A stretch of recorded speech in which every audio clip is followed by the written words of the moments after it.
Nosotros, Juan Manuel Abal Medina, ex jefe de gabinete, sí, investigador del CONICET. Gracias por estar, gracias por venir, muy amable. ¿Qué pasa cuando la política o un político ve una situación de esta en la calle? ¿Cómo tiene que reaccionar? ¿Qué tiene que hacer? Y básicamente, en primer lugar, acompañar a las víctimas y entender que la sensación que se vive de inseguridad es muy profunda. Y mientras no seamos capaces de una verdadera reforma integral, básicamente de gran parte del Poder Judicial, que obliga a dedicarse a seguir mucho más estas cosas que a los grandes temas que le interesan porque salen en los diarios, porque son causas muy importantes, hasta que no logremos eso y también mejorar las condiciones, obviamente, de las prisiones, que en Argentina son un desastre y que hacen que muchos entren y casi salgan una especie de máster en delincuencia más que con una profesión, con un estudio. Bueno, hasta que no nos animemos a hacer todo eso, lamentablemente vamos a tener que acostumbrarnos a estas escenas, ¿no? Bien, y otra discusión pasa por lo del policía, el accionar del policía. ¿Qué pasa con aquellos que son hoy funcionarios, que ven esto, que prenden, están a lo mejor en un despacho, están viendo esto y dicen, no, el policía accionó bien, el policía accionó mal? ¿Qué pasa con eso también? No, cualquier acción de un policía que hace para defender a los otros, y obviamente en este caso para defenderse a sí mismo, no se puede acusar de ningún tipo de situación particular, ¿no? No hay que confundir las cosas, y cuando un policía está en arriesga su vida, finalmente tiene un arma que le damos todos, le da al Estado para defenderse y defendernos, tiene que defenderse a sí mismo, ¿no? Bien, Juan, ¿qué es más importante hoy? ¿La inseguridad o la inflación? Las dos cosas, no hay una más importante que otra.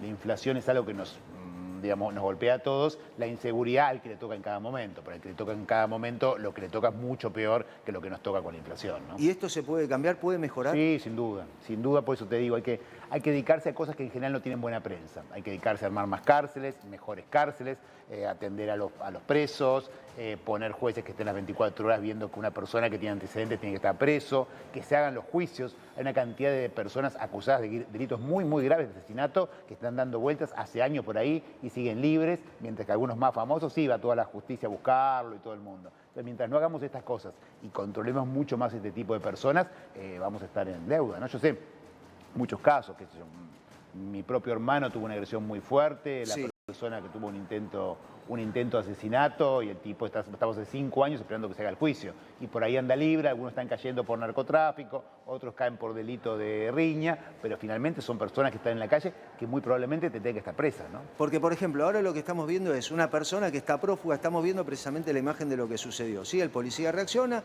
dispara, mata a un delincuente. Hay uno que está prófugo. Y muchas personas dicen, no, yo no voy a hablar, tengo miedo, lo conozco, está acá. Además dice, está acá.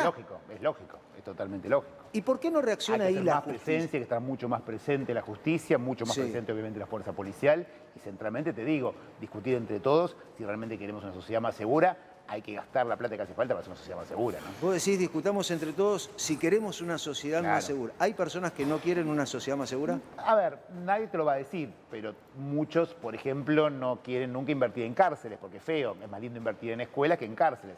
Pero si no hay más cárceles, pasa lo que pasa en la Ciudad de Buenos Aires. No hay donde dejar a los presos, se terminan escapando. Digamos, hay que dejarse de cierta falacia de decir, sí, quiero mayor seguridad y tomar las decisiones presupuestarias, de dinero, de recursos que hacen falta para eso. Juan Manuel, es un tema tabú la necesidad de invertir, por ejemplo, en la construcción de cárceles y poner más recursos en que los presos puedan tener los medios para reinsertarse en ese mundo. Totalmente, porque eso queda mal, de vuelta, es mucho más lindo decir inauguré una escuela que inauguré una cárcel, no tengo ninguna duda, decir que uno está mejorando la vida de los presos, te acusan de querer de fomentar la inseguridad cuando es al revés, lo que necesitas es darle camino para cuando salgan no vuelvan a delinquir, bueno, vos bien lo sabés, si no, de vuelta, hacemos como que los metés presos para hacer un máster en delincuencia. Entonces, y hay soluciones. Por ejemplo, la UBA, la Universidad de Buenos Aires, tiene hace muchos años un programa en la cárcel de Devoto y todos los que se recibieron en ese programa, no hubo uno solo que haya vuelto a delinquir. No hay una sola persona que se terminó recibiendo en ese programa que haya vuelto a la delincuencia. Bueno, aprendamos de esas experiencias y de otras que hay en el mundo, ¿no? Bien, ahora Juan, por ejemplo, estamos viendo esta imagen, vos te estás contando, estás relatando situación, vos fuiste funcionario, fuiste jefe de gabinete. ¿Qué se le dice, por ejemplo, a personas que no piensan en esto y piensan más en la política real? Digo la política real como esto. que dejamos lo que es esa calle, esa persona que estaba combatiendo o que se estaba enfrentando a un policía, y pasa esto, alianza entre los piqueteros y los sindicalistas, esto puede llegar a suceder, se mostraron juntos en un acto. Esto es la política real y lo otro no es la política real. ¿Cómo hará Milei para negociar con los gremios? Esto es lo que estamos viendo. Todo es la política. Esto también obviamente es la política. Acá tenés a los trabajadores, los sindicatos de los trabajadores formales, que son los sindicatos, Sí. y los sindicatos, los trabajadores informales, que es la UTEP, que en conjunto se están juntando diciéndole al nuevo gobierno: ojo, que la situación es muy difícil, necesitamos que tomen en cuenta nuestros intereses. Y eso me parece también muy importante, ¿no? Bien, ¿y qué hay que hacer en ese momento? ¿No? Porque, por ejemplo, están todos reunidos y dicen, bueno, no, vamos a cortar una calle, no, no nos quejemos, no, pidamos aumento. ¿Cómo es la negociación entre lo que tiene que ver con las fuerzas de lo que tiene que ver con el trabajo? Estamos viendo a Grabois, estamos viendo al Cuervo Larroque, estamos viendo a Daer, estamos viendo a Pablo Moyano. Sí, yo estuve. ¿Vos estuviste ahí? Yo estuve. ¿Y qué pasó ahí? Fue un encuentro muy importante en el Salón Felipe Vallés, un lugar histórico del peronismo, en el que por primera vez la UTEP, que es el sindicato de los que no tienen patrón, de los que reciclan, de los que hacen trabajos comunitarios, de los que hacen actividades que no tienen un patrón directo, se juntan con los trabajadores formales para plantear un conjunto de demandas hacia el nuevo gobierno y hacia la sociedad, porque también el actual gobierno dejó mucho que desear, también hay que decirlo, de una manera ordenada y seria, haciéndolo con cuidado y con seriedad. Miguel. Esto también te muestra un cambio en cómo está la economía en Argentina, porque además de la CGT, que en otros tiempos, en los 80, hubiera tenido un protagonismo central, ahora tenés a los movimientos sociales con mucho protagonismo en lo que puede llegar a ser la protesta o los reclamos por derechos, porque hay mucha cantidad de trabajadores informales, casi más cantidad de trabajadores en esa economía informal que trabajadores registrados. Exactamente. Y es muy importante explicarlo, decirlo, porque los trabajadores de la economía informal trabajan. Los que cobran un plan y no trabajan no son trabajadores, están haciendo indebido. Los que trabajadores de la economía popular cobran por trabajar. Son trabajos importantes de reciclado, de control de ayuda, de comedores, etcétera, en que se hacen jornadas laborales bastante duras. Y eso es importante, que no caiga en el mismo lugar de algunos vivos o algunos pícaros que siempre existen, que quieren usar estas cosas para vivir sin trabajar, ¿no? Bien, desde un lugar te dicen, bueno, sí, esto está bien, es una alianza entre lo que tiene que ver con los representantes de los trabajadores, más allá de la informalidad o no, Exacto. la informalidad, pero son los representantes de los trabajadores. Ahora, ¿qué pasa cuando alguien de otro lado te dice, bueno, se juntan ahora, ¿por qué no se juntaron antes? ¿Qué es lo que sucede con eso? No, también hubo reclamos fuertes. Al actual gobierno hubo reclamos muy fuertes. No olvidemos que este gobierno está terminando con un nivel de pobreza altísimo, 45. Intolerable, Sí. con muchos problemas, obviamente, de capacidad adquisitiva de todos los trabajadores. También hubo reclamos muy profundos al nuevo gobierno. No es que los trabajadores, cuando viene un gobierno peronista, se quedan callados. Simplemente hay muchos más canales de diálogo. Y es importante también que haya canales de diálogo con el nuevo gobierno, ¿no? De repente en una mesa se pueden poner de acuerdo en algunas cuestiones importantes, ¿no? Miguel. Juan Manuel, ¿puede ser que la pandemia generó por la emergencia un aumento de planes sociales que dejaron de ser controlados, son mucho menos controlados y esto generó que no haya contraprestación? Hubo muchos en la pandemia y después algunos grupos hacían grandes marchas, conseguían de algún funcionario que no tenía mucho espalda, repartían muchos planes y de buena manera se desvirtuaron bastante. Lo importante de este plan, que se llama Salario Social Complementario, es que lo reciba, haga una actividad de trabajo y esto es un complemento, no es una ayuda social como puede ser una asignación universal por hijo, ¿no? Pero es lo que vos decís, ¿no? En la pandemia se desvirtuó bastante. ¿Vos crees que los planes sociales se van a terminar? El salario social complementario quizás no se termine nunca, porque de repente, por cómo está avanzando el capitalismo en el mundo, hay muchas actividades que es muy difícil que puedan estar dentro de la economía formal.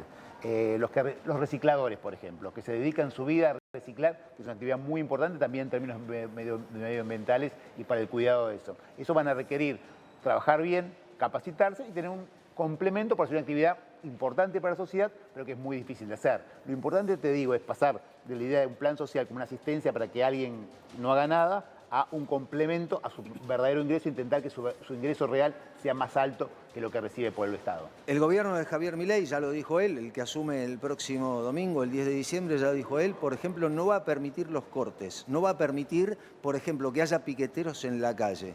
¿Qué es lo que va a suceder con un piquetero? ¿Qué es lo que va a suceder con aquella persona que está dentro de un grupo piquetero que quiera manifestarse y decir, bueno, yo no estoy de acuerdo con esto y corto una calle? ¿Qué puede pasar? Hay que cuidar los derechos, ¿no? Hay que cuidar los derechos de todos. Obviamente derecho a la protesta está en la Constitución muy cuidado, pero también hay que cuidar los derechos de los que trabajan, que tienen que movilizarse, transportarse. Me parece que hay que buscar formas alternativas. En general, esto que vos mostrás ahí, la UTEP, permanentemente cuando hacen una marcha, no cortan totalmente una calle, no cortan el Metrobús, algunos otros grupos sí. Hay que ir charlando, conversando y de vuelta, recordando que lo peor que podemos hacer es la represión. Bien, 45% la pobreza. ¿Por qué? Porque venimos de dos gobiernos muy mediocres, dos gobiernos que no han podido estar a la altura de las circunstancias. Es verdad que al nuestro, al de ahora, le han tocado la pandemia, la guerra, la sequía. Eso es cierto, pero tampoco se hizo todo lo que se podía hacer. Entramos en una interna desgastante, difícil, aburrida. La gente que no llegaba a fin de mes miraba a los dirigentes peleándose entre ellos sin entender por qué, hablando de temas que no le importaban nada a nadie. Y bueno, todo eso se fue sintiendo, ¿no? Se fue sintiendo el fracaso del gobierno anterior y los problemas del gobierno actual hicieron que mucha gente mirara para otro lado y en ese otro lado encontraron a Javier Milei, que obviamente no era responsable de nada porque nunca había gobernado. Pero bueno, Miguel, uno no puede entenderlo sin ese 45% de pobreza y la inflación no se entiende Javier Milei. Juan Manuel, Salvia lo que plantea es que hay un fin de ciclo por el modelo económico que apostó a que haya redistribución, estimulación del consumo y a veces con poca creación de puestos en el mercado privado. ¿Cuál puede ser el nuevo modelo hacia donde se vaya? Hay que apuntar mucho más al trabajo, hay que apuntar mucho más a la producción. Lo que decimos los planes es un ejemplo chiquito pero bastante ilustrativo. Si vos lo que haces, en vez de darle plata a la gente para que se quede en su casa o para que ande por ahí, qué sé yo, le das plata para que haga una actividad productiva y le das subsidios, le das créditos, con que vaya produciendo, va generando mucho más trabajo real en la sociedad. Y el principal ordenador social de todos nosotros es el trabajo. Cuando se pierde el trabajo se pierde todo. Ese modelo que hablaba muy bien Agustín Salvia es un modelo que no sirve, ya demostró que no sirve. Bien, Juan. Es más fácil, ¿no? Porque es más fácil dar un subsidio, toma, quédate tranquilo, que trabajar para darte productividad, para discutir crédito, para un montón de cosas, ¿no? Pero no sirve. Bien, vos hablabas de la realidad actual, del 45% de lo que sucedió, o sea, lo que sucede con el tema de la pobreza. Veamos lo que pasa con una parte de las personas que no pueden ni siquiera comer, ¿sí? Esto es lo que sucede, por ejemplo, con una olla popular o con un comedor solidario. Estamos viendo imágenes, ¿sí? Estamos viendo las imágenes de lo que es un comedor popular. Con esto se combate la pobreza. Estamos viendo precisamente ahí. Subieron los precios y el bolsillo ya no aguanta. No hay bolsillo que aguante. Entonces, ¿qué va a pasar con los sueldos? ¿Qué va a pasar? Y muchas personas lo que están haciendo es, voy a comer a ese lugar porque no tengo para comer. Eso que estamos viendo, ese tupper, a llamarlo como quiera, ese lugar para comer, esa olla que estamos viendo ahí, es simplemente para tratar de ayudar a muchas personas a combatir el hambre. Esto es lo que pasa. Bien, ¿qué pasa con eso? Juan, ¿qué pasa? Ahora te doy, Miguel. ¿Qué pasa con esto? ¿Cómo se combate?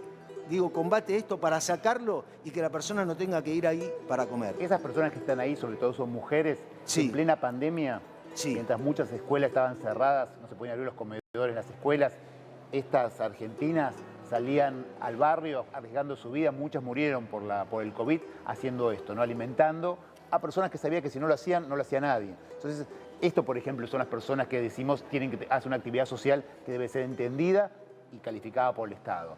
Y mientras no logremos controlar la inflación, mientras no logramos desarrollar más trabajo, lamentablemente tenemos que seguir teniendo comedores populares. Bien. Hay otra pregunta que todavía no dio muchas respuestas Javier Milei, tiene que ver con qué va a pasar con los comedores populares. Javier Milei, también lo decía Patricia Bullrich, la intención que tiene es eliminar a los intermediarios. Si eliminás a los intermediarios, ¿a dónde mandás la comida, los alimentos, lo que le llaman los ecos, para que muchas personas puedan organizarse comedor popular y darle de comida a la gente? Si vos sacás totalmente los intermediarios, desaparecen todos los comedores populares que tienen asistencia del Estado Nacional. Entonces, eso es totalmente inviable en esos términos. ¿Es así? Totalmente, absolutamente. Es mucho desconocimiento. Yo espero que seguramente las personas que pongan a cargo de estas áreas conocerán más esto. Como vos bien lo decías recién, si sacás el intermediario, esos intermediarios son estas mujeres que están ahí haciendo la comida. ¿A quién le va a llegar 1 kilo de arroz a cada individuo suelto? Justamente la construcción comunitaria hace que ese poquito alcance para mucho. Y depende de trabajarlo bien, ¿no? Y el que meta la mano en la lata, el que haga alguna picardía, obviamente todo el rigor de la ley, eso no hay ninguna duda. Cualquiera que usó una comida para quedársela o para alguna cosa, todo el rigor de la ley. Pero las que trabajan muy bien, como la enorme mayoría de estas mujeres, en los comedores populares hay que cuidarlas y ayudarlas. Bien, vos estuviste en la reunión CGT-CIUTEP. Estuviste. Bien, sí. Un ratito ahora porque justo me tuve que ir, tenía una presentación de un libro, pero estuve. Pero estuviste. Vamos a ver qué es lo que sucede después. Vamos a ver lo que dijo Mauricio Macri o lo que escribió Mauricio Macri a través de las redes sociales. ¿Sí? Esto es lo que estamos viendo. Macri le contestó a los piqueteros. Esto es lo que se viene. Esto es lo que se viene. También le contestó al peronismo a la reunión donde estuvo ayer Juan Manuel. A los dos juntos. Macri dice, qué hipocresía ver a la CGT del Partido Justicialista y a los piqueteros terminar acompañando hasta el mismo final sin una queja este gobierno catastrófico que se va con 4 millones de pobres más, un récord tristísimo, ubica al 62,9% de los menores de 17 años en pobreza. Guardemos en la memoria esta cifra, empieza a hacer la descripción de todo y dice, esa misma CGT oficialista que guardó silencio cómplice hasta hoy, ahora se envalentona y matonea al nuevo gobierno. Queden claro que nunca fue la intención defender a los trabajadores y él dice al final, solo pelean por sus negocios. Juan, ¿están matoneando al nuevo gobierno? Primero hay que preguntar en nombre de quién hablan, ¿no? No creo que Milei quiera ni necesite que Macri lo apoye. No creo, la verdad que lo dudo mucho. En segundo lugar, hablar de la CGT del Partido Justicialista, más allá de la simpatía de la CGT por el peronismo, es una chicana barata, ¿no? Porque uno podría decir los empresarios del PRO en ese mismo sentido, porque tienen todo el derecho del mundo a tener su sociedad política como los trabajadores también. Y en tercer lugar, es falso que la CGT ni los movimientos sociales hayan dicho muchas cosas de este gobierno, hayan exigido muchas cosas, hayan reclamado muchas cosas y hayan puteado, cuando tuvieron que putear, muchas de las medidas que se tomaron, ¿no? Bien, este gobierno catastrófico que se va con 4 millones de pobres, ¿es así? A ver, el dato es así. Macri generó un aumento mayor de la pobreza sin ninguna excusa, ¿no? Sin pandemia, sin sequía y sin guerra. No quiero discutir quién nos hizo peor las dos cosas, los dos gobiernos fueron bastante deficientes, no hay ninguna duda, ¿no? Pero echarse la culpa mutuamente, quién sumó un pobre más, un pobre menos, viniendo de Macri es poco serio, ¿no? Acuérdense que él había prometido pobreza cero, digo. Sí, pobreza cero. Mirá. Y le aumentó 10 puntos. Juan, mirá, eso es lo que están comiendo muchas personas hoy. Eso es lo que van a comer muchas personas. Esa comida, estamos en vivo y en directo, donde van a comer precisamente de esa olla. Tommy, estás en vivo, dale. Carlitos, ¿qué tal? Buenas. Seguimos en vivo, estamos trabajando en el barrio 31, barrio Padre Mujica. Vamos a entrar ahora al comedor. Hola, ¿cómo estás? Hola, ¿qué tal? Mucho gusto. Pasen adelante al comedor de nosotros. Vamos. ¿Cuánta gente come de lo que preparan acá adentro? 300 personas. Cuenta, sí. De lo que vengan las personas. O sea, a veces vienen más y bueno, hay que entrar a la cámara. Es el comedor de Juan Jalajala. Mirá, ¿cuál es el menú hoy, Juancito? Pollo, arroz con pollo. Arroz con pollo. ¿Qué más tiene? ¿El guiso qué tiene el guiso de pollo? ¿Qué le pusiste?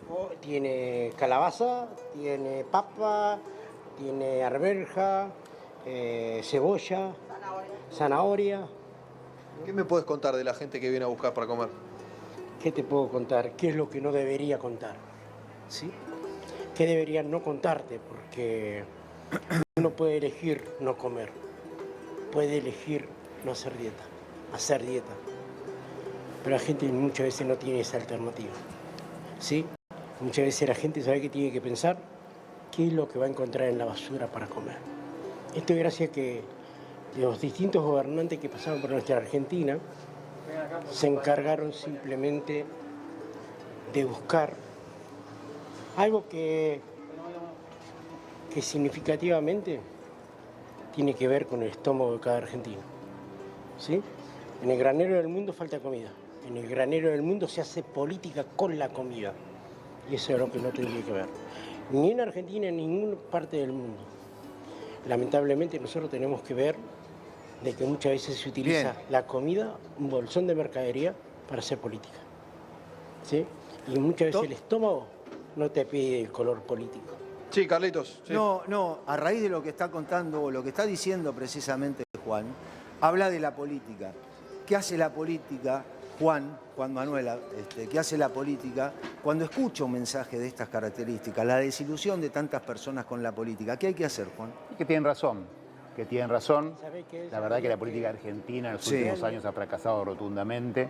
Hay que hacerse cargo de esto, no mirar para otro lado, no buscar siempre excusas, no querer hacer una culpa y entender que si en algún momento los argentinos y las argentinas no nos ponemos de acuerdo en 4 o 5 grandes cosas, nos dejamos de peleas estériles, de discusiones improductivas, de la chicana barata, del insulto, lamentablemente no lo vamos a solucionar. Me parece que los argentinos venimos de hace tiempo en una forma de discutir política que yo te echo la culpa a vos y vos a mí. Nos echamos la culpa a los pobres, nos echamos la culpa de nos echamos la culpa de todo, y nos echamos la culpa de los problemas y nunca nos dedicamos a resolverlos. Si no somos capaces de empezar a hacerlo, no nos va a ir bien, ¿no? Miguel. ¿Se puede venir, Juan Manuel, una época de menos grieta política, partidario de sectores y más discusión de modelo productivo, de modelo económico? Ojalá, ojalá. Es muy importante. El nivel de discusión política argentino es bajísimo.